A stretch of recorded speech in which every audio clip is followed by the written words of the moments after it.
Nah ini ada Marsilam Simanjuntak, tahu nggak? Dokter Marsilam Simanjuntak yang sangat rasional sekali orangnya. Oh dirajam juga, dirajam. Ditulis Arab. Ditulis bahasa Arab ini. Buka baju ini mau. Loh, Marsilam mau ya? Coko-coko yuk.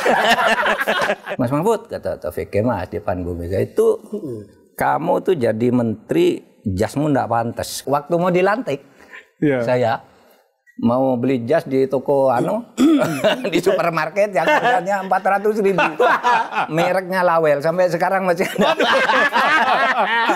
Dan yang paling penting ini, aku sama Mbak Mega satu mobil katanya. Loh, satu mobil berdua itu, waduh. Saya semula agak trauma. Oh? Ya, karena ketika Gus Dur mengangkat saya menjadi Menteri Pertahanan itu, ada berita kalau Bu Mega tidak setuju. Nggak ada jabatan satupun di Republik ini harus kita pertahankan mati-matian. Ya sudah Gus, kalau memang nggak perlu kita pertahankan, gimana kalau kita tinggalkan aja istana ini?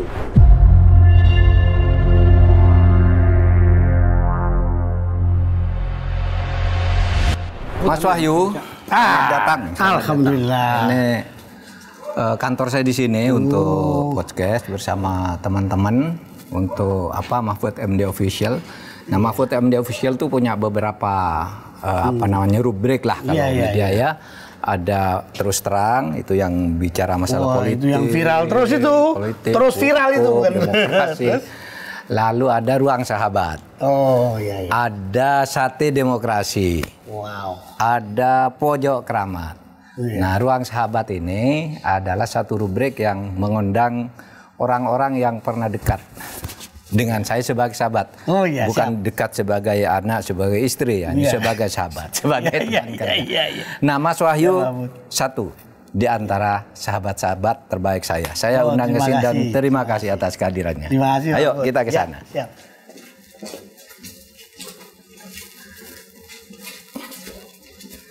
Yuk sini Mas Wahyu, di tengah Mas Wahyu. Wah, di tengah ini kehormatan ini. Salaman dulu. Ini sohib lawas. Pak, Om Wai manggilnya saya. Om Wai. Om Wai. Nama ngetopnya itu Om Wai. Om Wai yang nama komersil. Ya. Pemirsa, malam ini saya mengajak seorang tamu yang ketemu tiba-tiba tadi di rumah makan. Jadi ruang sahabat nih ada yang kita jadwal bulan ini siapa, tanggal ini siapa gitu, udah ada jadwalnya. Tapi ada juga yang ketemu begini. Spontan ya? Spontan. Iya. Tadi kami makan siang di sebuah warung sate yang sangat enak di bilangan Blok M. Lalu saya bilang, Mas, ayo ke Mahfud MD Official ke ruang sahabat. Anda kan sahabat saya. Iya. Nah, Mas Wahyu ini menjadi sahabat saya, kenal secara langsung dulu. Ketika saya diangkat menjadi Menteri Pertahanan oleh Gus Dur. Beliau Kepala Biro Protokol Presiden. Iya. Abdurrahman Wahid. Beliau masuk dulu. Saya masuk, saya tanya pada Gus Dur, Gus ini ada orang Madura enggak sih yang gitu? Wahyu itu katanya. Bisa cari dia. Mana Wahyu? Iya. Disitulah saya terus berhubungan dekat, banyak kenangan dengan Mas Wahyu ini. Ya sering ketemu, beliau juga mengundang saya ke beberapa acara di televisi ya. Apa itu di dulu saya dulu TV e-talk show. E-talk show TV One ya. Wah, waktu sama Mahfud ratingnya bagus. Dan di banyak kesempatan karena beliau ini pernah juga menjadi ketua forum pemimpin redaksi. Dan beliau yang mengelola dulu medianya Gus Dur sebagai presiden dengan sangat baik karena pada waktu kehidupan pers baik. Artinya tidak ada penggiringan opini, dibiayai agar berbicara begini kan tidak ada zaman Gus Dur tuh. Semua kritik aja Gus Dur dan silakan. Bebas. Gitu. Bebas. Nah, untuk itu nanti akan didalami nih perjalanan persahabatan kami. Mas Rizal, silakan. Ya Pak Mahfud, terima kasih. Mas Wahyu, makasih Mas. Thank you. Om Wai Pak manggilnya kami. Om Wai. Kami berteman dengan nama masing-masing Om Wai. Kalau tadi netizen Pak Mahfud sudah mengenalkan banyak tentang Mas Wahyu. Tinggal satu saya kira yang belum. Beliau mantan pemimpin redaksi majalah Tempo. Majalah yang sangat kredibel lah Pak ya. sampai sekarang. Nah, Mas Wahyu ini wartawan senior juga sampai sekarang, udah melanglang buana kemana-mana bertugas, tapi oleh kalangan pers masih dianggap dipanggil sebagai senior wartawan. Satu yang khas Pak Mahfud, yang membuat saya kira persahabatan Pak Mahfud dengan Mas Wahyu juga jadi tambah akrab adalah punya bekal dan kemampuan untuk selalu guyon, Pak. Untuk selalu, orang ini, Mas Wahyu ini kocak sekali, Pak Mahfud. Jadi orang tuh terhibur kalau berkumpul bareng atau jalan bareng gitu. Kalau ada Mas Wahyu pasti gayeng lah, Pak. Nah, tadi seperti Pak Mahfud bilang, kami tadi makan siang bersama di sebuah restoran di kawasan Jakarta Selatan. Kami berbincang di situ, lalu kemudian Pak Mahfud mengatakan kenapa tidak kita lanjutkan di ruang sahabat. Kita mulai ya, Mas ya? Ya, Saya mulai dengan Pak Mahfud dulu. Pak, apa yang muncul di kepala Pak Mahfud ketika pertama kali tadi ngobrol-ngobrol dengan Mas Wahyu, ya, dengan beberapa teman, lalu kepikiran ini salah satu sahabat yang menarik untuk saya undang di ruang sahabat. Apa, Pak? Yang banyak, tetapi bagi saya yang sangat terkesan karena pada waktu itu saya kan diangkat menjadi Menteri Pertahanan di era pemerintahan Gus Dur dan kepala biro protokolnya itu Mas Wahyu ini. Wahyu Muryadi ya. Jadi enak, beliau mengatur acara presiden itu enak. Istana itu tidak menjadi seram. Sehingga kalau zaman sering kali kan kalau mau ke istana pintu sana diperiksa, pintu sini periksa lagi pintu. Tegang lah, Pak ya. Nah, zaman Mas Wahyu ini enak. Pokoknya jangan ngaco lah ente mau ke istana ya ke istana gitu.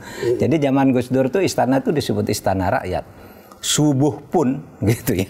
Subuh pun habis sholat subuh Gus Dur udah nerima tamu-tamu.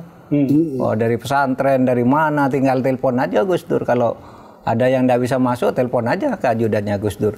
Gus ini saya tidak bisa masuk nih sama pas pampres dilarang. Ajudannya tuh panggil suruh sini kita suruh masuk. Akhirnya masuk juga gitu ya. Masuk ikut jalan-jalan sama Gus Dur. Nah, yang lebih dari itu memang waktu itu kan saya baru masuk ke pemerintahan, kesan saya yang juga mendalam. Kalau tidak salah di era Gus Dur lah orang-orang yang bukan politisi, bukan pejabat birokrasi, bukan ABRI dan bukan Golkar, itu bisa menjadi pejabat penting di negeri ini. Di era Gus Dur lah itu ya, mulai ya. Mas Wahyu misalnya, karena dia orang hebat di bidang kewartawanan, wartawan Tempo, Gus Dur sebelum itu banyak berhubungan dengan wartawan. Nah ini tarik menjadi kepala biro protokol. Biasanya tuh harus jabatan karir tuh, eselon 1, eselon 2, eselon 3. Ini tiba-tiba loncat belum di posisi itu. Saya bukan orang partai. Tiba-tiba diambil. Jadi menteri. Saya mana jalurnya? Jalur politik nggak ada waktu itu. Ya. Biasanya kalau akademisi masuk ya menjadi tim ahlinya Golkar dulu kan, ya, baru buat jadi jalurnya menteri. Lewat situ lah Pak ya. Saya bukan siapa-siapa masuk, ini daerah Gus Dur kan, enak. Kemudian coba juru bicaranya semuanya orang swasta ya. Ya, waktu itu apa? Adi Masardi, Wimar Witular, Yahya Stakuf. Itu kan jubir resmi presiden, orang-orang swasta diambil aja oleh Gus Dur, gitu. Artinya sejak itu istana lalu menjadi lebih fleksibel ya untuk menerima aspirasi dan berbagai gaya kerja. Nah sejak itu saya sering berpergian nih sama Mas Wahyu kalau Gus Dur kemana, ya terkadang saya harus ikut gitu. Dan ada Mas Wahyu di situ gitu. Nah di situ kami lalu sering bergurau gitu. Ya kadang-kala gurau-guraunya pakai bahasa Madura juga. Oh ini yang menarik ini sebenarnya. Tretan Dibi soalnya. Jadi Mas Wahyu dan Pak Mahfud ini boleh dibilang satu kampung lah ya, berasal dari Madura, dari Jawa Timur. Iya. Mas Wahyu tadi Pak Mahfud menjelaskan cukup banyak tentang Anda. Apa yang membuat Anda merasa klik dengan Pak Mahfud? Ada cerita apa yang menarik tentang Pak Mahfud? Ya klik itu ya terus terang ya sesama Jawa Timur. Ya itu satu ya. Jawa Timur kan ceplos-ceplos orangnya. Ini sama. Apalagi mengerucut lagi sesama Maduranya. Walaupun saya separuh Madura dari bapak Madura, ibu dari Jombang. Dari Jombang. Ya kan? Jadi ya tetap ada darah Maduranya. Tretan Dibi lah tetap ya. Diri dan saya termasuk yang harus bisa berbahasa Madura paling bagus di rumah. Diajarin begitu. Dengan cara dititipin nenek saya, terus belajar ibadahnya, sholat dan seterusnya, termasuk bahasanya. Nenek saya itu nggak bisa bahasa lain selain bahasa Madura. Tidak mau ngomong. Nah inilah dengan begitu ya langsung ngeklik. Kalau Jawa Timur, Madura itu selalu ingin mendekat-dekatkan Mas. Itu mendekat-dekatkan kan selalu tanya. Oh dari mana? Madura, dari mana? Bangkalan atau bahkan apanya sebelah mananya pasar. Sampai ketemu dikejar terus. Oh enggak, sebelah timur apa sebelah selatan? Sebelah selatan misalkan. Oh timurnya pasar, timur pasar apanya ini nggak ketemu. Jadi Enggak, makin dekat itu makin senang. Sampai nggak ketemu di mana ditanya lagi, kamu anaknya siapa? Kalau nggak ada anaknya siapa, terus kamu ponakannya siapa? Kalau nggak tetangganya siapa? Terakhir nggak bisa ketemu. Oh jadi kamu bukan anaknya ini, bukan tetangganya ini, bukan. Bapakmu dimakamkan di mana? Jadi, oh makamnya sama bapak saya gitu. Saking ingin dekatnya gitu. Iya. Ya, ya. Selain memang kami kalau ngomong apa-apa itu nggak ada ngaling-ngaling, apa adanya lah. Itu yang mungkin membuat Gus Dur jadi respect sama Pak Mahfud karena ya orangnya nggak basa-basi, nggak apa. Bahwasanya ada unggah-ungguh atau tata krama yang harus dilakukan ya tentu saja, tapi dalam esensi kita menyampaikan sesuatu yang memang benar, ya katakan benar walaupun terasa pahit. Nah itu Pak Mahfud orangnya. Termasuk saya. Mas Wahyu kan duluan masuk kan ya di dalam ya. Lalu Pak Mahfud ditunjuk oleh Gus Dur menggantikan Menhan sebelumnya. Apa yang muncul? Bagaimana story-nya ketika itu Pak Mahfud lalu menunjuk nama Gus Dur, Pak Gus Dur menunjuk Pak Mahfud dan Mas Wahyu seperti apa merespon itu tiba-tiba ada Mahfud yang disebutkan? Iya, saya nggak ada semua yang diputuskan oleh presiden itu saya tahu, nggak semua walaupun banyak tahu gitu loh, nggak semuanya. Tapi dalam hal Pak Mahfud itu kejadiannya adalah ketika Gus Dur itu ada di luar jam kerja, biasanya tinggal di Jalan Irian. Jalan Irian itu tempat bagi beliau untuk menampung tamu-tamu informal atau yang kira-kira agak sulit kalau misalnya harus bertandang atau sowan di istana. Jadi ketika tidak di istana dia di Jalan Irian. Di Jalan Irian tiap hari itu setelah maghrib biasanya beliau langsung di sana karena lebih rileks, walaupun tetap ada pas pampres, ada dokter presiden. Nah disitulah pada suatu saat ketika saya selesai membacakan acara itu saya lihat ada seseorang yang ditenteng Pak Alwi Shihab kalau tidak salah. Saya masih ingat ditenteng di bawah Pak Alwi Shihab. Siapa ini? Udah Menlu waktu itu Pak Alwi ya? Pak Alwi waktu itu Menlu sudah. Pak Alwi kan rajin itu untuk cari-cari orang yang baik kira-kira siapa. Itulah dia memfilter Gus Dur karena memang sahabatnya kan. Sampai akhirnya bawa Pak Mahfud. Saya lihat siapa ini? Katanya calon menteri pertahanan. Waduh, mantep ini, apalagi dengar dari Madura. Wah, orang Madura kan tidak pernah kalah kalau perang kan. Menhan pula ya? Oh Menhan lah. Nah iya makanya pertahanan pasti kuat. Soalnya nggak pernah kalah ya, kalau perang, ya. Selalu optimis, pasti menang. Walaupun pernah suatu saat kan demo Pak di kedutaan Amerika ini ceritanya. Kemudian banyak orang Madura bawa celurit, bawa senjata segala macam. Pokoknya kita mau gempur Amerika katanya. Nah, waktu itu Kapolrinya kebetulan orang Madura, Pak Badrodin Haiti. Badrodin Haiti. Nah, Badrodin terus ngingetin, tretan-tretan di PKB ini, jangan sampai Anda terlalu emosi. Anda tahu nggak yang kamu lawan ini kekuatan negara adidaya, superpower. Nggak bisa kalian lawan pakai celurit sama Amerika. Udahlah, nggak usah begitu. Terus dijawab, kalah. Jadi gimana menurut Pak Badrodin? Ya kalah. Lah itu kata sampean. Nah kalau menang bagaimana? Masih nawar gitu loh. Ada kemungkinan menang. Iya, main sepak bola. Di sana enggak ada yang kalah, menang semua. Misalnya timnya Pak Wahyu 3, saya timnya 1. Dibilang Pak Wahyu menang 3, Pak Mahfud menang 1. Jadi menang semua. Terus Pak lihat aja di Madura, enggak ada itu kalah gitu, enggak. Itu menang 3, itu menang 2 gitu. Ya, padahal yang ditanya menang berapa? Hasilnya jadi akur gitu ya, enggak ada yang merasa kalah.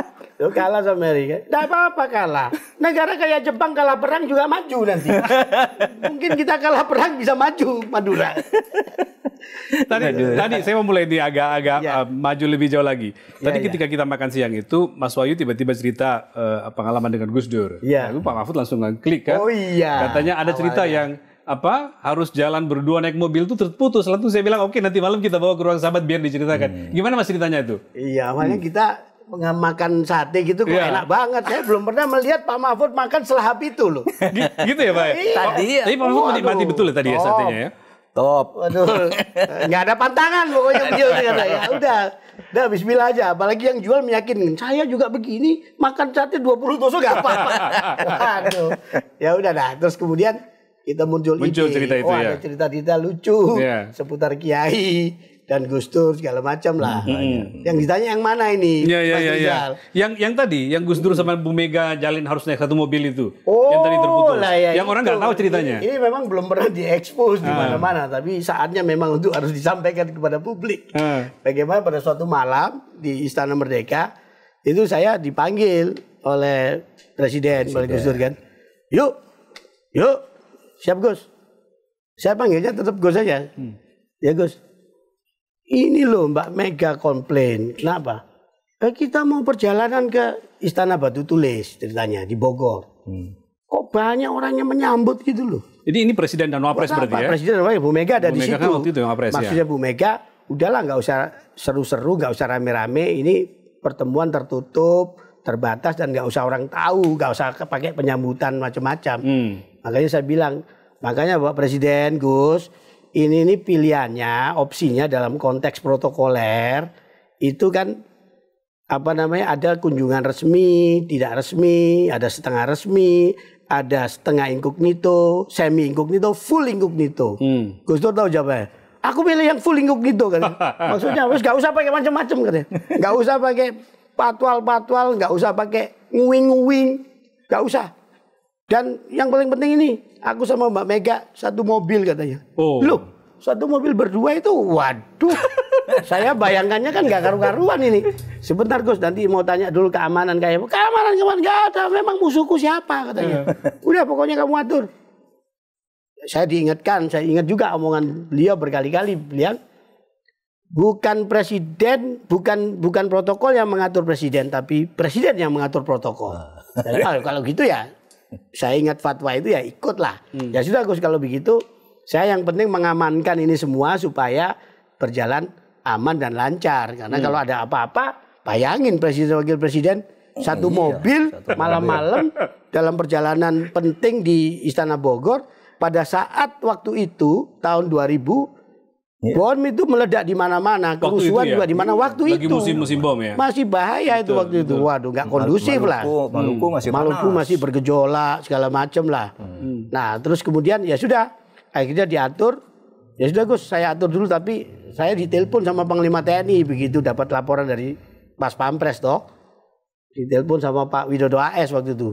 Yuk, kowe piye iki kok ngatur presiden sama wakil presiden satu mobil? Gak boleh itu, aku gak mau ambil resiko. Nanti kalau terjadi apa-apa bagaimana negara ini? Bagaimana kepemimpinan ini? Bagaimana aku juga pangkatnya maksudnya. Saya khawatir Pak, ini maunya presiden, wakil presiden. Iya tapi bahaya ini, gini. Aku gak mau ambil resiko. Gini aja Pak Widodo, Panglima. Langsung aja bicara sama Gus Dur sama Bu Mega ya. Ada di depan Pak Gus. Gak usah, kamu aja katanya. Takut juga. Akhirnya saya ngomong Gus, ya udah ini Panglima pesan kayak gitu. Ya udah saya turun pokoknya. Ya saking berangkat loh, jangan berangkat dulu. Komandan Pas Pampres ngingetin saya waktu itu. Dan grup A, komandan grup A waktu itu Pak Kolonel O.T. Ruhyat waktu itu. O.T. Ruhyat. Ya Pak O.T. bilang, Pak O.T. Jangan berangkat dulu yuk, bahaya ini, tunggu dulu, kita atur dulu. Karena iring-iringan presiden dan wakil presiden waktu itu kan parkir barengan di istana. Jadi ini kan harus diatur kan satu mobil gimana iring-iringannya.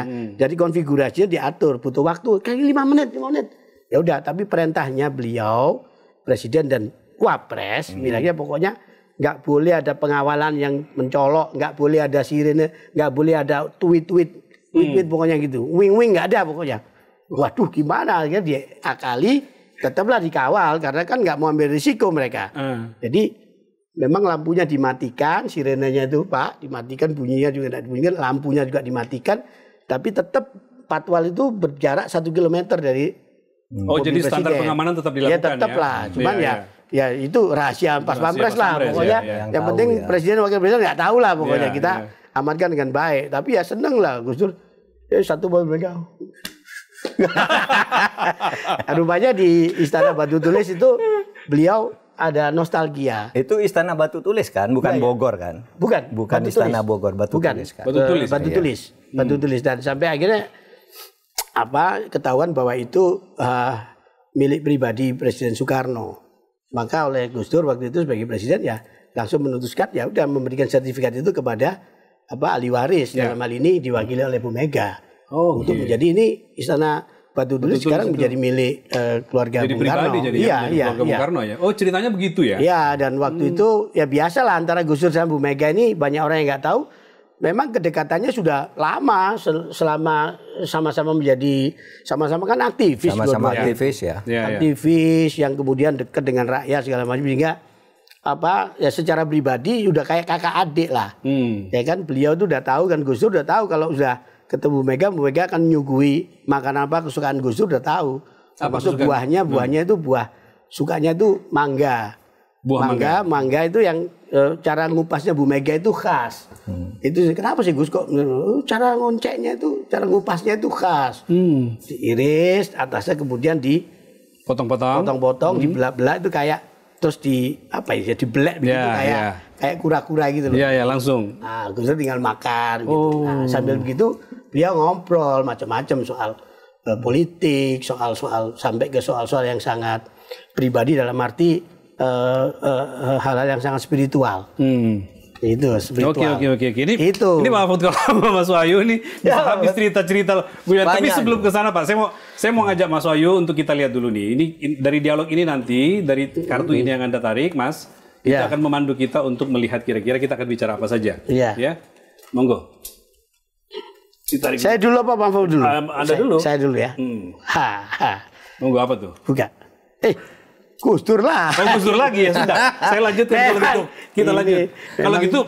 Kalau gitu giliran Pak Mahfud sekarang. Pak Mahfud kalau tadi interaksi antara Mas Wahyu tadi menjelaskan Bu Mega dengan Gus Dur, pengalaman Pak Mahfud yang agak spesifik yang kira-kira Pak Mahfud mencermati itu seperti apa? Saya itu kalau mengingat hubungan Gus Dur dan Mbak Mega dalam kaitannya dengan saya semula agak trauma. Oh? Ya. Karena ketika Gus Dur mengangkat saya menjadi Menteri Pertahanan itu, ada berita kalau Bu Mega tidak setuju. Oh, oke. Bu Mega tidak setuju, Mahfud dan Priyadi ya, Menteri Keuangan Priyadi. Mahfud dan Priyadi jadi menteri. Sehingga pada saat pengumuman saya diangkat menjadi menteri, Bu Mega tidak hadir. Tidak hadir? Tidak hadir. Gus Dur bilang, wakil presiden pamit karena belum mandi katanya. Kan biasa perempuan tuh kalau waktunya mandi ya mandi. Gus Dur itu alasannya simpel banget ini presiden. Gak ada beban ya, sampaikan apa adanya udah. Jadi waduh, saya pikir kalau saya diangkat jadi menteri terus Bu Mega enggak setuju kan enggak bisa saya kerja. Ya, kan atasan. Nggak nyaman lagi tuh Pak ya. Nggak nyaman apalagi ketemu di TPA tim penilai akhir para pejabat apa itu kan ketemu kan tidak enak kalau saya. Terus suatu saat Pak Taufik Kemas mendengarlah dari teman saya dari Erwin kalau Bu Mega itu ndak Pak Mahfud trauma tuh katanya. Ndak nyaman hatinya karena Bu Mega ndak setuju Pak Mahfud jadi menteri. Loh kata siapa? Kata Pak Taufik Kemas. Lalu saya diundang makan. Benar, ya dia Mahfud. Kamu merasa Mbak Mega tidak setuju sama kamu? Ya kan beritanya begitu di koran-koran itu. Tapi info ini nggak jelas Pak siapa yang ngomong ya. Di media kan ada. Pada waktu itu bahkan Pak Sutarjo Suryo Guretno tuh ngomong. Mbak Tarjo itu. Iya, Mbak Tarjo ngomong itu Bu Mega nampaknya nggak ikut-ikut tuh kabinet. Oh begitu. Nah, terus enggak kata Taufik Kemas. Terus saya diajak ketemu Bu Mega. Diajak ketemu Bu Mega. Mah katanya. Ini mah Pak Mahfud Menteri Pertahanan katanya kamu enggak setuju ya dia jadi menteri. Lu kata siapa? Kata Mbak Mega. Di depan Pak Mahfud? Di depan saya. Enggak, saya bukan enggak setuju. Saya cuma tanya kepada Mas, kamu sudah kenal belum siapa ini Priyadi, siapa ini Mahfud? Saya enggak kenal loh katanya. Nanti kalau kamu enggak kenal sembarang angkat, nanti kamu pecat lagi. Kan kamu kan suka pecat. Jadi Bu Mega beralasan lah ya. Iya, Bu Mega punya alasan. Bu Mega juga enggak tahu kan. Jadi Pak Mahfud kan, saya bukan tidak setuju katanya. Apa alasan saya tidak setuju? Saya cuma tanya apakah Mas Dur ini kenal dengan orang ini. Saya juga enggak kenal kan gitu kan. Nah Gus Dur bilang, saya sudah 16 tahun sama anak ini gitu. Ya sudah, habis itu saya bekerja baik dengan Bu Mega. Bahkan ya itu tadi kesan-kesan seperti disampaikan oleh Pak Pak Wahyu tadi, bahwa Bu Mega tuh dengan Gus Dur sangat dekat. Itu kami kan waktu itu ada rapat bidang Polkam setiap hari Rabu pagi, jam 6 pagi di rumah Bu Mega setiap hari Rabu. Di rumah Bu Mega? Iya. Di rumah Wapres ya? Iya, di rumah Wapres. Jadi yang hadir itu ya Pak Presiden, Wapres, Menko Polsoskam, waktu itu Pak SBY, Pak Widodo, Kepala Staf, Menhan, Menteri Dalam Negeri, Menlu gitu. Setiap tuh lapor apa situasi politik keamanan hari ini yang harus kita itu setiap Rabu pagi di rumah Bu Mega. Nah, di situ biasanya sebelum rapat itu kita gurau lah, yang lucu-lucu tuh gurau semua gitu, semua ngeluarkan cerita lucu.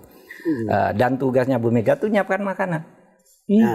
Yang nyiapkan makanan Gus Dur tuh bilang, Mas minta apa Mas? Ini ada makanan ini, makanan ini. Mbak Mega sendiri ke Gus Dur ya.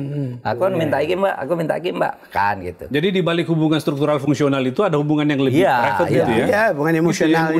Hubungan politik sedang tegang menjelang lengsernya Gus Dur pun, kalau ketemu berdua itu ya seperti kakak adik. Kakak adik jadinya ya kesannya ya. Balang ketika mau pulang, Mas minggu depan mau sarapan apa? Iya. Bu Mega gitu ya? sarapan apa? Saya bisa masak nasi Hainan loh, kata Bu Mega. Oh iya, sudah nasi Hainan. Sediain. Itu komunikasi politik tingkat tinggi itu Pak yang gitu. Iya, Bu Mega tuh sama Bu Mega kan hobi masak juga. Iya.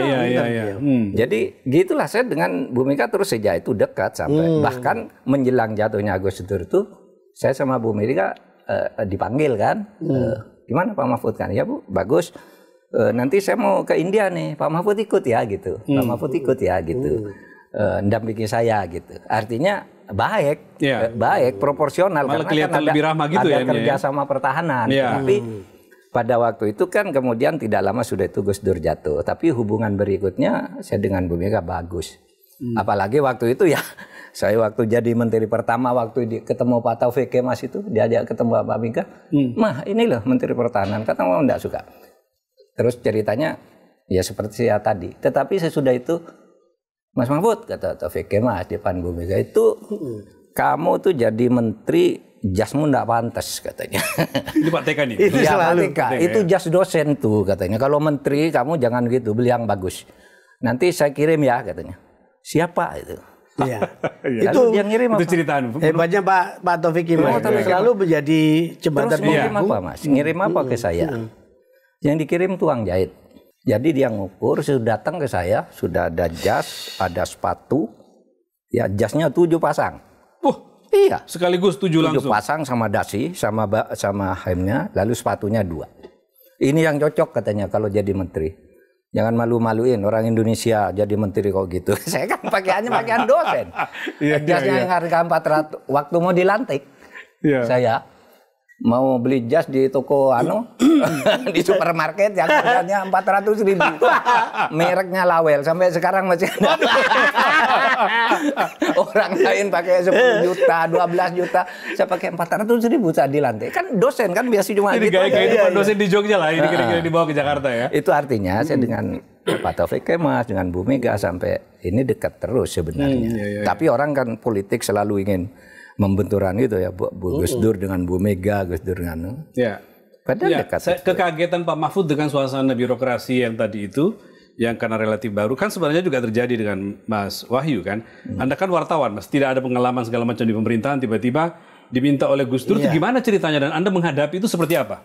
Yang tadi Pak Mahfud harus disesuaikan jasnya dan segala macam, Anda sendiri gimana? Sama itu, soal jas saya ada cerita yang sama dengan beliau. Gimana?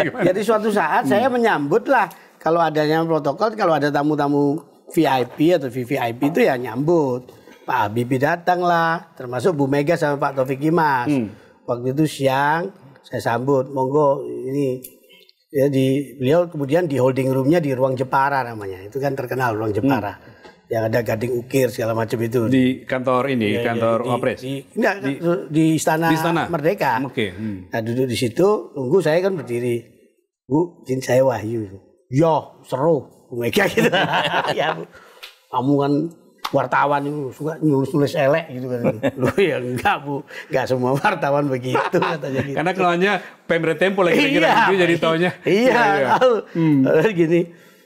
Terus beliau merhatiin saya terus, kenapa Bu? Saya kurang jas saya ini kan bagus ini.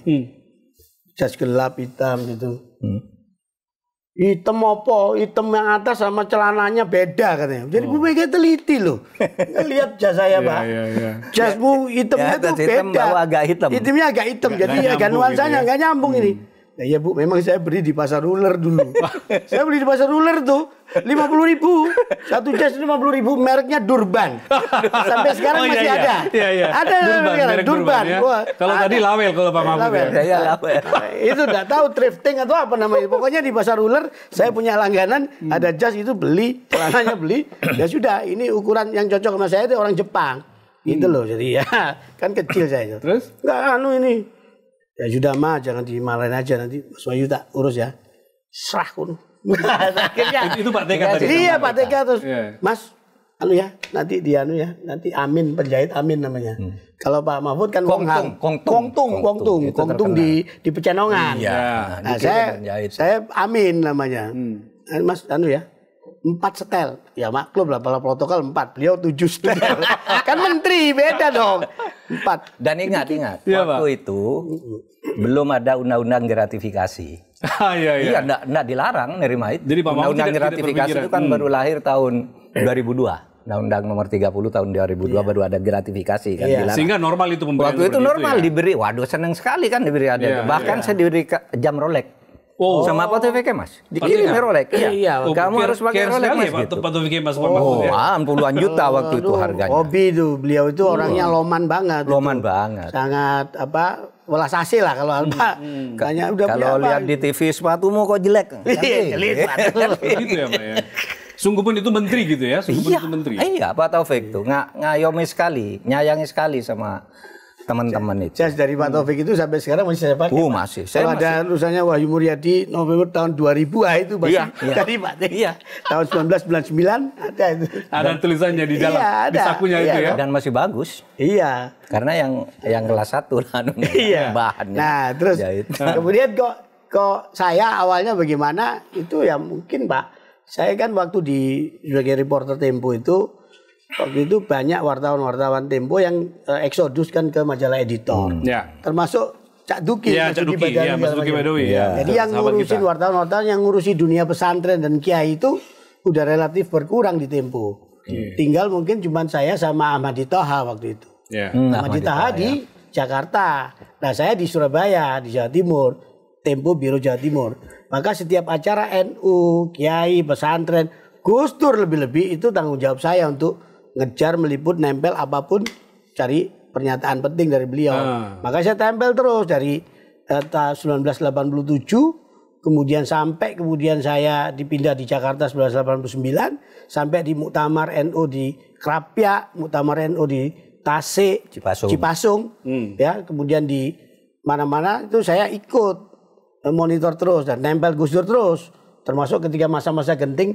Perhitungan suara antara beliau sama Abu Hasan waktu itu. Itu kan ketat suaranya. Itu saya jagain sama Lisa, sama Putra. Jadi ada historical ini yang terus lama-lama ya saya wawancara terus, dari wawancara terus ya kadang-kadang beliau marah ya, aku kok ini anak dablek terus gitu, tempel terus, dan akhirnya mungkin udah klik gitu ya, jadi cocok gitu, akhirnya itu masuk dalam top of mind beliau. Nah begitu beliau tiba-tiba saya kaget loh, Gus Dur jadi presiden, nggak ada yang mengira itu. Seluruh dunia persis. Itu betul-betul rahasia Tuhan ya kan, kok jadi presiden. Waduh gimana ini. Nah, terus saya ingat lagi ngecat tembok di rumah saya di Tangerang di Cayman Island. Alias Cimone. Cimone Tangerang jadi Cayman Island. Cayman Island saya cat gitu. Tembok itu ada kontak waktu itu dicari sama Gus Dur. Ya udah. Terus saya datang, apalagi di kantor Tempo waktu itu. Ada atasan saya nanya, ini katanya ada temennya Gus Dur, masa presiden kemana-mana kok nggak diajak, katanya temennya. Iya, saya bilang, ini pertanyaan Anda ini nyindir saya itu untuk supaya untuk sekedar nyindir, apa memang saya harus berusaha untuk bisa nempel, bisa ikut perjalanan? Ya ikut dong, Tempo nggak boleh nggak ikut dalam perjalanan presiden, itu kan penting, saksi sejarah. Kalau ada apa-apa, oh ya sudah, saya usahakan. Saya telepon orang-orang itu, humasnya, segala macam itu. Oh ya nggak bisa, ya kan, udah berangkat ke sana nggak bisa nyusul, emang gampang, ya kan, saya pikirannya menyusul rombongan presiden ya, tradisional sekali, sampai akhirnya suatu saat saya sama Arifin waktu itu, sama Arifin Junaidi. Arifin Junaidi. Dari di PBNU, kan sama Arifin kan temannya Gus Dur. Itu diajak ketemu Pak Pak Kamal, kemudian Pak Ali, apa itu dari Karumga segala macam, ketemu ngobrol-ngobrol. Ini temennya Gus Dur nih, perlu diajak katanya. Oh iya silakan dicatat. Oh jadi Arifin Junaidi yang menemani ke sana ya, ketemu kepala rumah tangga. Terus kemudian suatu saat ya sudah, saya diperbolehkan ikut dalam perjalanan Jakarta, Tokyo, Salt Lake City, Amerika. Salt Lake City, ya kan. Waktu itu Gus Dur ada mau berobat mata di sana ya, berobat mata, udah, betul. Saya berangkat, saya nggak ngerti caranya berangkat pakai istana itu kayak apa ya kan. Berangkat itu bawa tas apa adanya itu, belum bawa koper. Waktu itu cara pakai dasi pun katanya harus pakai dasi. Jadi artinya ini cerita belum ada cerita akan jadi kepala biro protokol ya? Belum, Ini baru ikut dulu. Diajak pergi itu, terus pergi. Ya walhasil ya saya pakai dasinya di bandara, di perjalanan tuh dilirik sama wartawan-wartawan ini, siapa orang kok gembel kayak gini. Mau perjalanan presiden kok. Saya naik ojek berangkat tuh mau ke bandara dari Kemenalem ke untuk ikut rombongan presiden ke ini. Iya, terus bawa itu tas apa adanya lah, berangkat. Nah, sampai di pesawat Gus Dur bikin konferensi pers membahas soal GAM, Pak. Ngomong Abdullah Syafi'i apa itu segala macam. Dari itu saya tanya, pertanyaan. Jadi bagaimana sikap pemerintah terhadap GAM? Mengedepankan represi, kekerasan atau ada diplomasi yang mau dikedepankan? Dia langsung apa? Loh, kok ada suaranya Wahyu Muryadi nih jadi ini. Itu Gus Dur. Iya. Karena kan berhubung gitu sampai dari belakang bertanya gitu ya. Dia dengar itu beliau itu karena kurang melihat ya kan, sehingga suaranya jadi suara itu dihafal sama beliau. Loh, yuk kamu berangkat dari mana? Loh ya dari Soekarno-Hatta, Gus. Memang dari mana? Dari Cengkareng. Emang dikirain naik angkot atau apa gitu kan ya. Iya dari Jakarta, Gus. Oh ya sudah. Terus saya balik, dipanggil Pak Alwi akhirnya. Pak Alwi siapa panggil? Pak Wahyu dipanggil Bapak Presiden katanya. Wah. Wah, apa ini? Wah, saya datang gitu, teman-teman wartawan ngelihat. Ini setelah kembali ke Jakarta? Belum, di pesawat. Di pesawat. Oh. Makanya terus saya datang di pesawat sebelah Gus Dur ngomong, sini, ya Gus. Ngelinting gitu kan, gini, kamu itu bantu saya. Iya Gus. Ya siap. Jadi bantu apa Gus? Ya udah nanti kamu jadi spin doctor katanya. Wah, spin doctor ya. Spin doctor Gus, aku repot. Kenapa? Repot kon ibu. Ya bahasa Inggrisku nggak bagus. Ya bisa lah, tapi nggak pede, ya kan? Jadi kurang lah Gus. Sudah orang lain aja. Enggak, kamu bisa, pasti bisa. Nanti terus dia punya bayangan nanti di sini ada orangnya Amin Rais, nanti di sini kamu itu ya, pokoknya bantu aku. Ya Gus, tapi satu syarat. Kenapa? Apa? Nanti kamu Gus Dur tolong hubungi bos saya, Pak Gunawan Muhammad atau Pak Fikri Jufri kan, pimpinan di Tempo. Oh ya wes gue tak telepon Fikri Gunawan, tak telepon nanti katanya. Kamu gajimu piro? Gaji. Hebat. Iya. Ya, nggak banyak gue segini. Ya udah kok. Ada dana presiden nanti. Ya siap, alhamdulillah. Ini baru rezeki anak soleh kan. Udah balik situ ke ruangan lagi. Nanti ketemu ke Wisma Negara ya. Hari minggu depan. Sudah tentukan harinya. Ya oke. Saya balik, teman-teman udah ngeliat, wah ini jadi opo ya, sopo ini kata wartawan bakal ngatur-ngatur kita ini kayaknya. Iya kata kita kan. Nah, terus kemudian saya datang minggu depannya setelah pulang dari perjalanan dari Salt Lake City itu, saya datang ke Wisma Negara. Waktu itu saya ketemu Mbak Yeni sama ajudan kan, nggak tahu siapa nih, Wahyu. Oh Mas, ini Bapak lagi kurang mungkin kecapean apa, lain hari aja Mas ya. Loh terserah ya, tapi bapakmu bilangnya hari ini, malam ini. Nanti kalau bapak kepikiran nanya aku, tanyakin dulu. Kalau beliau bilang tunda ya udah aku pulang. Tanyain rupanya boleh masuk. Yuk, jadi masuk. Siap Gus, ya kamu. Udah, beliau ngomong. Kamu gini namanya aku. Tapi rupanya untuk urusan pindakter, spokesperson itu sudah ada orangnya Rati Harjono. Namanya siapa? Pak Darmawan Ronodipuro. Darmawan itu dari Deplu Karir. Kebetulan beliau ini anaknya Pak Ronodipuro, Yusuf Ronodipuro. Yang menyiarkan kemerdekaan lewat radio RRI itu loh. Nah itu, ya bagus Gus. Dia itu kalau Abdurrahman Dibutuh itu terkenal sudah fluent bahasa Inggrisnya itu kayak kumur-kumur bahasa Inggrisnya, saya bilang gitu. Iya, udah cukup. Enggak. Enggak usah Gus, enggak usah dipaksa, aku jadi teman juga enggak apa-apa. Enggak, kamu ngasih ide-ide pada presiden. Ya kan? Jadi apa itu? Ya sudah general issue lah pokoknya. Pokoknya urusin masalah general idea segala macam. Oh ya sudah. Saya laporkan ke Pak Ali Rahman waktu itu. Setnek Pak atau Setnek Karungganya Pak Kamal Munawar. Kamal Munawar. Terus saya tanya, Pak, saya perintah presiden begini. Ya, ngomongnya apa Gus Dur? Ya bilangnya gini, saya jadi urusan General Affairs. General Affairs itu ya apa ya? Ya urusan umum, berarti kamu biro umum berarti. Kok biro umum? Maksudnya apa biro umum, Pak? Ya biro umum itu ngurusin nanti kalau cat istana udah kusem, kamu cat. Terus kalau rumput istana udah mulai tinggi-tinggi, kamu potong rapi. Terus lukisan-lukisan. Bagian menertibkan lah soalnya. Ya pokoknya itu. Bagian kebersihan. Bukan aku tuh. Bukan Pak, itu kan aku nggak sanggup kalau begitu. Ngasih ide-ide kreatif yang penting-penting untuk masukan bagi presiden. Wah ya udah nanti gimana? Ya udahlah gini deh, silakan dipikirkan, jangan diputuskan sekarang. Saya taruh di tempat yang kira-kira tidak menggeser orang.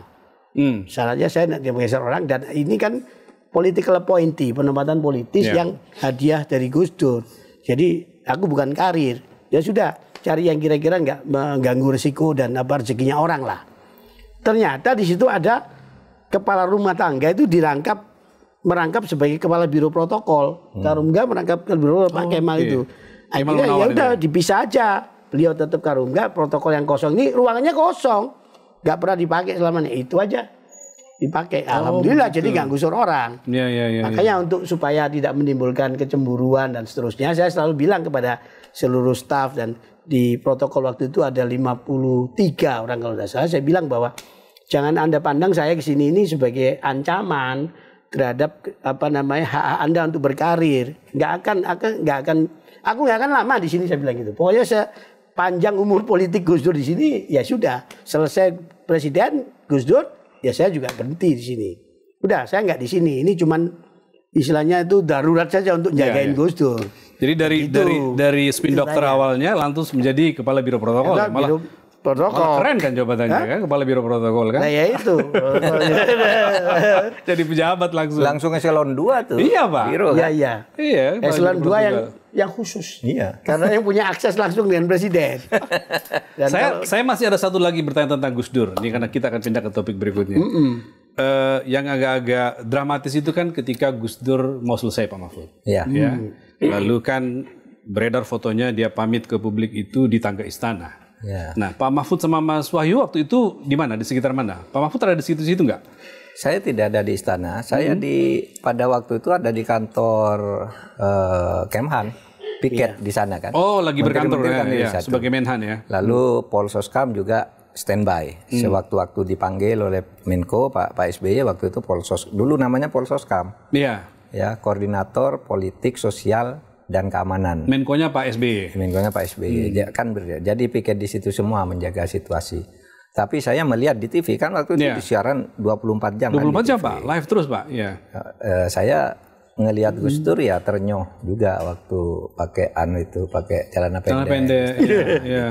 Iya. Mungkin Mas Wahyu yang ada di sana. Nah itu kita dengar Pak. Gimana Mas Wahyu? Sekitar situ juga waktu itu. Gimana ceritanya? Itu heboh ya waktu itu ya. Gus Dur celana pendek terus kemudian dada-dada. Betul. Di depan tragis betul Istana itu. Merdeka kan.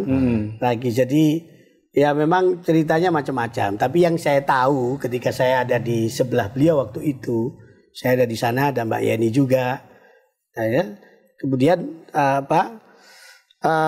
ceritanya itu adalah Gus Dur itu ya habis makan malam di meja bundar di ruang makan di Istana Merdeka itu, terus kemudian ya mau istirahat lah, mau istirahat ke Peraduan lah, istirahat udah malam kan pakai celana pendek. Saya biasa Gus Dur itu pakai celana pendek memang kalau di istana itu.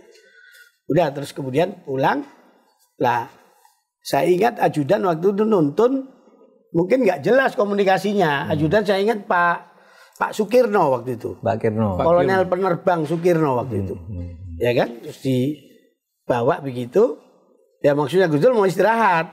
Tapi rupanya digeret masuk ke pintu keluar meninggalkan itu. Karena Pak Kirno ngira apa ini Gus Dur mau komunikasi sama masa demo di luaran. Pasukan berani mati yang banyak itu ribuan dan duduk di depan istana itu. Ya sudah kemudian keluar. Terus tak ingetin Gus.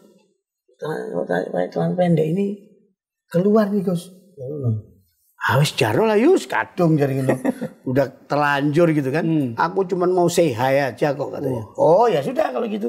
Kalau gitu nggak apa-apa. Itu ya believe it or not kan. Akhirnya tanpa ada yang ngerekayasa segala macam. Ya, natural aja. Spontan aja ya. Iya. Nah, orang ngomong kok nggak sopan di situ lah itu ya gitu ceritanya. Jadi kita nggak tahu tuh Tuhan punya skenario seperti gitu apa. ya. Terus kita keluar jalan ya beliau ya benar-benar cuma ngasih lambean tangannya terus itu kan ikonik sekali itu foto. Iya. Foto. Lalu muncul di CNN Sampai BBC sekarang. ini. Oh iya sampai sekarang Pak. Terus Iya Pak. orang kemudian menafsirkannya macam-macam termasuk ada tafsir spiritualnya kan. Apa itu? Kenapa celana pendek akhirnya Jakarta banjir waktu itu. Iya kan. Sampai Kalau itu banjir lama. Oh iya banjir lama. Iya wah ini ada apa ini Gus Dur celana pendek banjir. Luar biasa. Oh cincin gitu pakai kaos kota-kota itu kan. Ya begitulah ceritanya. Oke Pak, kita Gus Dur udah selesai ya. Kita taruh dulu. Saya berikutnya Pak Mahfud saya persila untuk menarik mana kira-kira yang apa Pak? Istana. Oh istana. Wah, Oke. istana lagi. Sebagian tadi sudah dijelaskan. Iya. Saya mulai lagi tadi terakhir Mas Wahyu ke Pak Mahfud sekarang. Pak Mahfud itu kan setelah selesai jadi menteri di era Gus Dur, dapat jabatan lain, interaksi dengan dalam tanda petik istana itu kan cukup sering Pak. Ya. Jadi menterinya Pak Jokowi juga Bapak ke istana. Apa suasana yang kerasa berbeda Pak? Istana yang jadi era Orde Baru itu terlihat sangat dingin dan angker. Di era Gus Dur jadi seperti apa? Dari pengalaman Pak Mahfud nanti ke Wahyu juga. Di era Gus Dur menjadi sangat sejuk ya. Sejuk. Sehingga orang menyebutnya itu istana rakyat. Zaman Gus Dur itu istana negara menjadi istana rakyat. Oh istilahnya menjadi istana orang rakyat menyebut istana. Karena rakyat mau ke sana juga enggak dihalang-halang ya. Di zaman Gus Dur itu memang pembicaraan yang yang penting pun ya dibicarakan. Mungkin kalau zaman Pak Jokowi bisa juga masuk orang dengan lebih santai, tapi ada batas mana yang boleh dibicarakan dengan presiden, mana tidak. Kalau dengan Gus Dur kan apa saja bisa orang, siapa saja ngomong gitu, sehingga terkadang komentarnya terlalu spontan kadang-kala kan, sumbernya dari ini itu juga yang dulu kami jaga gitu. Nah itu saja. Saya bekerja di semua presiden ya sesudah Gus Dur zaman Bu Mega. Saya sebelum saya ke DPR saya juga Menteri Kehakiman waktu Bu Mega sebentar. Gus Dur jatuh saya kan Menteri Kehakiman sampai ada pergantian baru itu Bu Mega dengan saya 1 bulan saya ikut. Sesudah itu Bu Mega berhenti di presiden, saya di DPR. Nah, dengan Pak SBY. Nah, Mas Wahyu kalau suasana istana kan tentu Mas Wahyu yang lebih merasakan ya, karena kan Kepala Biro Protokol tuh ngatur segala-galanya di istana. Dari yang tadinya era Orde Baru gitu ya, suasananya begitu gitu, masuk ke Gus Dur, bagaimana peralihan itu suasananya kerasakan? Ya memang banyak yang dua sisi, ada yang mengkritik, ini kok istana kok jadi kayak pasar malam jadinya, kan? Tapi terus kemudian yang positif ya bilang, wah ini betul-betul reformasi terwujud sampai ke istana. Istana rakyat tadi Pak Mahfud bilang ya. Iya, ketidakketatan dengan tamu siapapun boleh datang, termasuk kiai-kiai khos, kiai kampung segala macam yang sarungan pakai, kan nggak ada kiai sarungan pakai sepatu kan nggak ada, pakai sendal. Iya kan, sendalan masuk istana gitu ya. Kadang-kadang lucu ada kiai khos dari Sukaraja itu datang itu pakai sektor pemeriksaan itu nggak kelihatan gambarnya katanya. Iya, ada cerita begitu. Bisa dicek ke Pak Chandra itu. Pak Chandra. Nggak terlacak Chandra gitu ya? Sukoco nggak kaca. Gitu. Oh ini aneh ini gini. Ya sudah, pokoknya begitu. Jadi dibuka ruang fleksibilitas demikian rupa sehingga kita nggak boleh menghambat-hambat orang yang mau datang ke istana. Maka diupayakan terus sama Gus Dur. Istilahnya itu walaupun dibatas-batas itu diterombol terus oleh beliau. dari subuh menjelang subuh sampai kemudian sarapan tuh tamunya dengan spektrum yang begitu luas, dari kalangan LSM, dari pejabat, kampus, asing, dari kampus, kumpul semua itu. Kadang-kadang ada yang jatah ketika ikut jalan pagi bareng, kok jalan pagi bareng. Ada yang memang ikut khusus untuk sarapan, ada yang ikut acara. Kalau acara resmi benar-benar milik rakyat betul ya. Agenda-agendanya semua bisa diikutin. Ya itu, jadi apalagi di akhir-akhir masa jabatan beliau ketika habis dilengsarkan itu kan, itu kan banyaklah aktivis datang memenuhi istana itu. Waduh, ini gimana makannya? Sebagai empati juga mungkin mereka datang ya. Iya, datang banyak. Jadi akhirnya saya ingat tuh Pak Marsilam Simanjuntak ngeluarin duit untuk beli nasi bungkus. Untuk membayar untuk mereka. Kan dia. Pokoknya serem lah waktu itu. Termasuk katanya saya di TO katanya. Hati-hati yuk. Teman-teman dari Tempo yang ngasih tahu, di TO itu apa? Target operasi. Masa mau ngapain gua? Tapi ya sudahlah, ada kiai yang datang untuk jaga-jaga ya. Nah, ya diraja ditulis begini, waktu Arab di sini jaga-jaga. Jangan saya, mending saya. Iya kan? Masih ada dunia santrinya kan? Nah, ini ada Marsilam Simanjuntak, tahu nggak? Dr. Marsilam Simanjuntak yang sangat rasional sekali orangnya. Penulis buku Negara Integral apa itu ya? Dan Katolik. Dan Katolik. Oh, dirajam juga, dirajam. Ditulis Arab. Ditulis bahasa Arab ini. Buka baju ini mau. Loh, Marsilam mau ya? Coko-coko yuk. Apa begitu ya? Loh, ya kan saya nggak pulang waktu itu. Saya tidur di ada di ruangan saya, ada tempat tidur kecil gitu. Nah, kan sofa yang saya tempati itu katanya itu untuk tamu kerajaan pada waktu zaman Bung Karno dulu. Makanya enak mendut-mendut ini. Jadi masih ada iler saya di situ. Si nempel. Menegangkan ya saat itu. Iya, waktu itu. Jatuhnya Gus. Nah, disitulah terus kemudian kita mencoba untuk merayu Gus Dur bagaimana meninggalkan istana. Karena kan suaranya kan ada yang mau nyeret beliau lah segala macam. Udah, terus beliau saya deketin, kebetulan saya ditugasi oleh Dr. Umar Wahid adiknya di istana kan. Oh, ini Gus Dur, Mas Dur ini tensinya lagi mau naik, Dek, coba dibujuk lah gitu. Bilang, Gus, ini kan ini katanya gini Bukono di luaran. Iya, Soekarno lah yuk. Ini kan untuk rakyat bla bla bla ya. Dan mana nggak ada jabatan satupun di Republik ini harus kita pertahankan mati-matian. Nah, itu kalimat dari beliau itu. Saya kutip terus muncul di mirip dengan cerita Pak Mahfud juga waktu itu ya. Iya, sama dari beliau itu. Ya kan, kalau nggak percaya tanya aja beliau nanti. Beliau saya balik, oh begitu. Ya sudah Gus, kalau memang nggak perlu kita pertahankan, gimana kalau kita tinggalkan aja istana ini. Kebetulan Gus Dur tensinya lagi tinggi.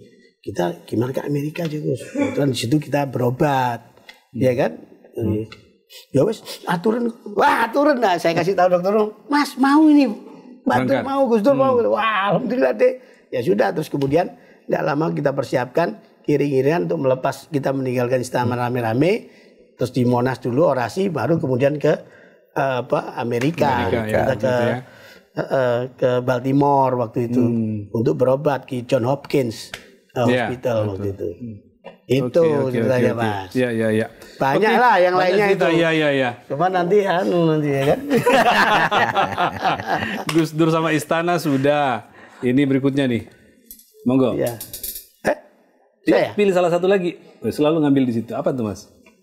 Pers. Nah. Berat. Ini. Sudah pensiun saya nih Mas. Kalau pers ya berarti hampir semua. Nanti Mas Wahyu bisa cerita. Meskipun Pak Mahfud karena juga punya kedekatan dan pengamatan kepada pers bisa minta ininya juga. Apa yang kerasa Mas Wahyu kerasa berbeda ya? Berbeda suasana atau bagaimana pers bekerja ketika itu di istana atau di era Gus Dur dengan kira-kira yang tampak sekarang ini. Pak Mas Wahyu dulu. Iya. Jadi tolong dikoreksi nanti Pak Mahfud. Jadi nanti menambahkan. Ceritanya dulu itu kalau di era Orde Baru, di era kepemimpinan Orde Baru itu jelas ketat tuh wartawan untuk menjadi wartawan yang ngepost di istana itu nggak gampang. Ada tes ideologi segala macam untuk litsus segala macam. Ada litsus, penelitian khusus. Lu siapa ini bersih lingkungan nggak, semua dicek semuanya. Ya kan, jadi pokoknya walhasil dipersulit sehingga yang hanya ke situ itu betul-betul wah ini wartawan-wartawan yang sudah lolos litsus lah istilahnya. Aman lah kira-kira mereka itu. Iya, legend-legend ini. Iya. Nah di zaman Gus Dur aturan seperti itu kita longgarkan. Kita longgarkan, nggak usah lah, kita cukup nggak pakai litsus lagi. Udahlah, pers itu percayakan kepada organisasi persnya, percayakan pada pemilik persnya, percayakan pada pemimpin redaksinya. Jadi hanya berbekas surat dari rekomendasi dari pimpinan redaksinya, dari kantornya, udah cukup. Nyatakan Rizal Mustari, Wahyu Muryadi bertugas di sini, 2 orang, tangan cukup. Ya sudah, kamu bawalah. Itu sampai kartu persnya ditunjukkan. Jadi orang lebih fleksibel untuk masuk jadi wartawan di sana. Sehingga rame, ya itu tadi kritik jadi kayak pasar malam, karena wartawannya ada lebih dari 800 jumlahnya. wartawan yang terdaftar waktu itu. Dulu kan mungkin nggak sampai 100. Dulu sangat ketat kan sebenarnya. Iya, ketat. Ya. Betul. Nah itu datang lagi. Tapi hebatnya teman-teman pers walaupun dibuka seperti itu, mereka tahu tata krama bagaimana meliput di istana itu. Mereka nggak menerjang, kemudian ada batas kan ada itu batas yang pembatasnya itu yang kemudian untuk doorstop segala macam itu bagus lah. Dan Pak Jokowi juga begitu, longgar lah dia, nggak ada lagi pembatasan itu memang nggak ada lagi. Nah satu itu melonggarkan seleksi yang begitu ketat menyangkut terutama di filter ideologisnya itu nggak ada lagi, nggak ada filter ideologis. Tidak separno dulu lah. Nggak separno dulu. Iya. Ya kan satu itu. Yang kedua, Gus Dur juga ingin supaya waktu itu berpesan kepada Bu Ratih Harjono sebagai sekretaris presiden waktu itu dan saya kepala protokolnya bahwa ya Pak dibikin wartawan itu media itu harus independen. Independen. Jadi Gus Dur yang minta nih. Iya, jadi jangan mereka terus kemudian terikat mentang-mentang diajak perjalanan kunjungan resmi presiden pakai satu pesawat sama presiden, lantas mereka dikooptasi, nggak boleh nulis ini, nggak boleh memberitakan itu. Nggak ada, itu betul-betul dilepas. Terserah Anda memberitakan apa. Ini presiden yang meminta. Iya, dan Anda harus bertanggung jawab tentu saja dengan apa yang kita beritakan. Alhamdulillah. Dan salah satu caranya adalah waktu itu tidak boleh pakai paspor dinas, pakai paspornya paspor hijau. Nah kalau pakai paspor hijau, paspor publik, itu kan waktu itu kena fiskal 1 juta rupiah per orang yang mau keluar negeri. Harus bayar fiskal. Nah ini sebagai mekanisme seleksi juga. Ya lu supaya mampu nggak untuk bayar 1 juta dulu. Ya kan ini bonafit enggak kamu, mediamu segala macam. Bayar 1 juta untuk fiskal toh, untuk negara. Jadi yang membayar itu perusahaan medianya ya, bukan ditanggung oleh istana ya? Jadi ditentukan misalnya 10 media, ya ini harus kuat untuk bayar fiskal. Nah yang menarik bukan itu. Mereka itu kan hanya memanfaatkan nebeng pesawat presiden yang Garuda waktu itu. Ya kan, ya dalam kunjungan ke sana maksudnya Gus Dur daripada space-nya kosong. Itu dimanfaatkan, dipakai wartawan kan untuk kepentingan publik mereka itu bekerja. Pemberitaan. Tapi ya itu di pesawat aja. Nanti makan boleh barengan kita. Kalau ada acara sama kedutaan kan makan bareng-bareng. Tapi penginapan hotelnya silakan ditanggung masing-masing. Sharing dong, sekamar berdua, bertiga silakan. Ya kebetulan kan negara kan masih nggak banyak punya duit waktu itu. Betul. Wong saya ingat waktu kartu kredit di Millennium Summit di UN aja, di PBB aja, kita di kartu kredit kita ditolak kok. Dan kondisi perusahaan media ketika itu keuangannya bagus-bagus. Iya, bagus-bagus. Dan medianya gede-gede, termasuk medianya Anda dulu. Iya. Jadi gitu. Ini masuk akal lah kalau itu dibebankan kepada saya jelaskan teman-teman, ini bukan apa-apa. Anda ingin tunjukkan kalau Anda independen, yaitu secara finansial independen, bayar fiskal, tiket kita barengan pesawat, tapi hotelmu kalian bayar sendiri-sendiri. Supaya kita nggak akan mendikti kalian semua, mengkooptasi dan seterusnya. Kalau semua ditanggung, mereka mau akhirnya hebat lah. Tapi inilah kunjungan Presiden Gus Dur itu kan, bayangkan ada 16 hari 17 negara, bayangkan. Ada satu perjalanan 16 hari 17 negara sama wartawan-wartawan, ya kan? Ada diselingi umroh segala macam. Sampai di Saudi umroh masih kuat lah. Kemudian sampai ke negara lain, akhirnya ada yang datangi kamar saya. Teman-teman kita wartawan datang, mohon maaf Mas, ini anggaran dari kantor udah habis, jadi kita nggak kuat lagi untuk membiayai di hotel-hotel berikutnya. Kan ring 1 kan hotelnya kan rata-rata. Iya, mereka kan nggak boleh jauh-jauh. Betul. Ya sudah kalian nggak mampu, bener nih nggak mampu, ini bener ya. Kalau udah gitu ya sudah kita bantu, gitu loh. Tapi kan nggak semuanya mengatakan begitu, gengsi juga dong kita mampu. Iya Pak Mahfud, gitu dari cerita Mas Wahyu kan kelihatan Pak bahwa pengelolaan pers ketika itu pun juga pemerintah atau Pak Gus Dur itu sungguh-sungguh memikirkan independensi media ya. Iya, memberikan bantuan tapi juga ukurannya tuh mereka harus bisa menghandle juga. Dan dia tidak membolehkan kita itu mendikte pers harus nulis apa, ini apa, enggak. Gus Dur itu. Makanya ketika itu kritik terhadap Gus Dur tetap aja banyak ya. Bicara apa saja, keras jadi ribut juga Gus Dur enggak marah tuh. Untuk pers itu.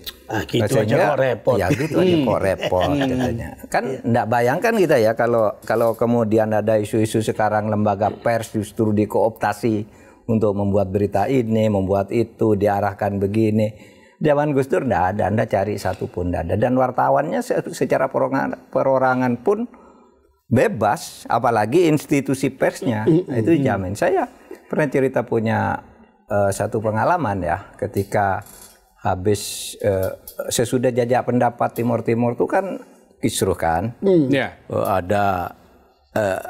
ada isu bahwa TNI itu ingin menggagalkan hasil jajak pendapat sehingga TNI itu membentuk milisi untuk mengaco Timur agar kembali lagi ke Indonesia gitu. Padahal itu enggak ada. Lah saya bilang, yang bilang gitu tuh kan antara lain Robert Gilbert. Dubes Amerika.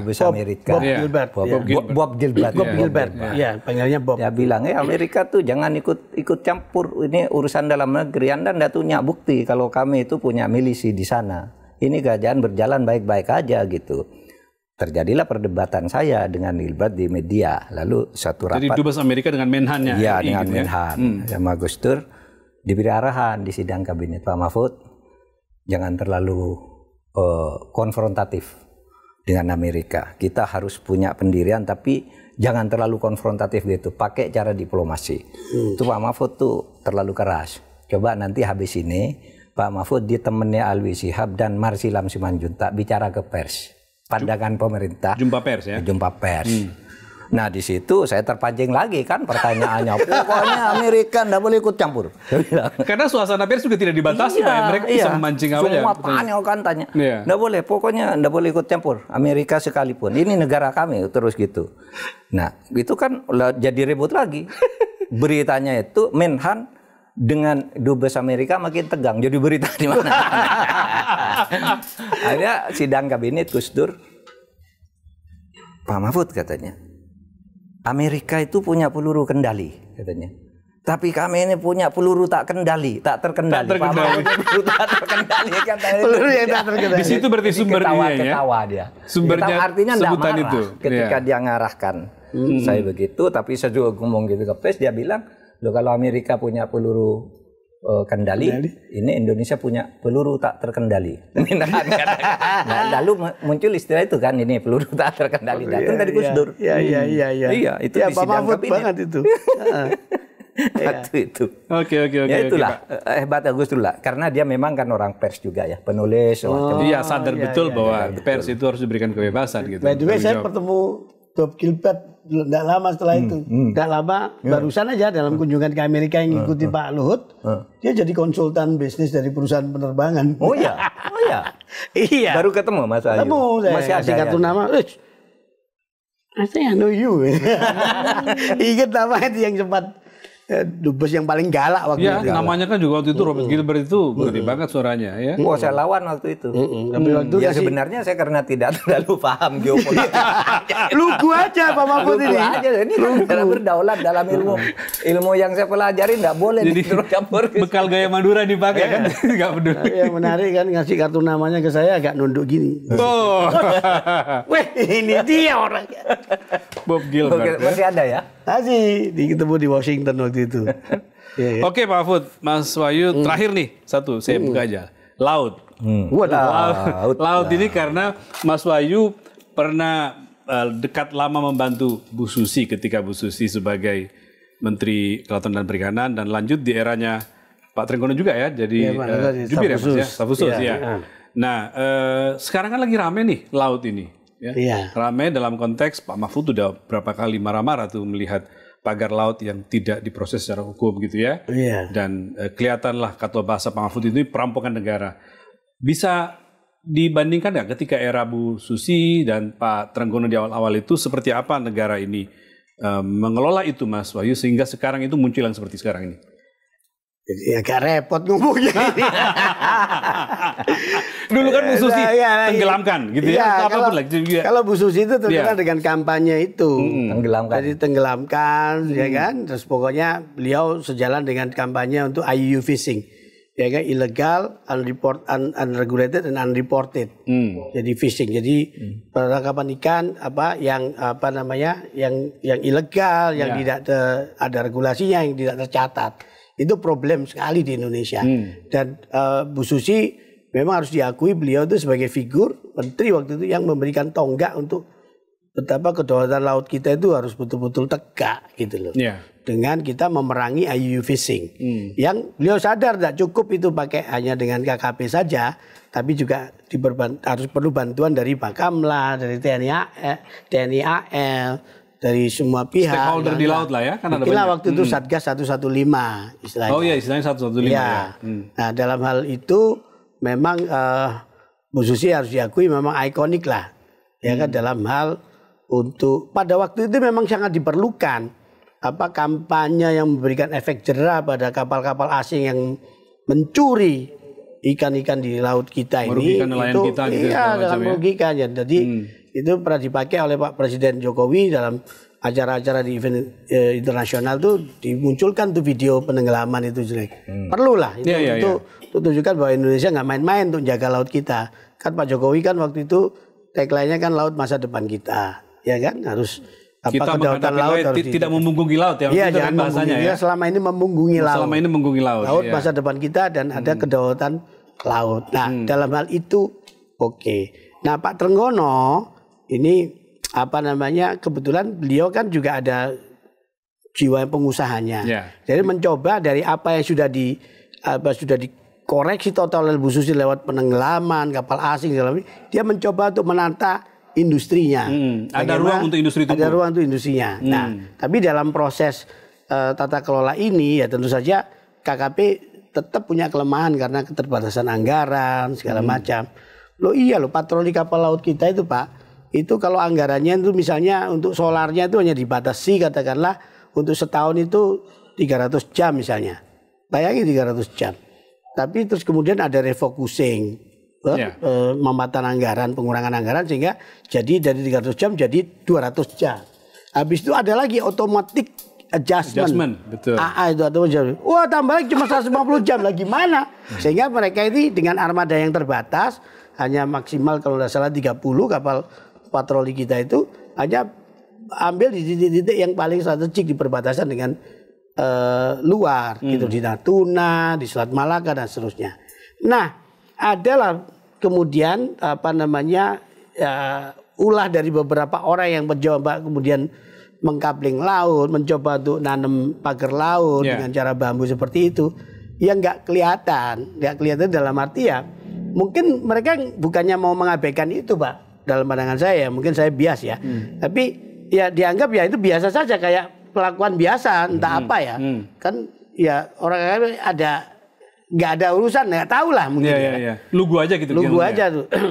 Nggak taunya terus kemudian setelah dipersoalkan oleh publik, oleh netizen segala macam, ternyata itu masalah yang memang sejauh pengetahuan saya belum pernah ada izin yang diberikan oleh Kementerian Kelautan Perikanan untuk penancapan pagar laut itu nggak ada.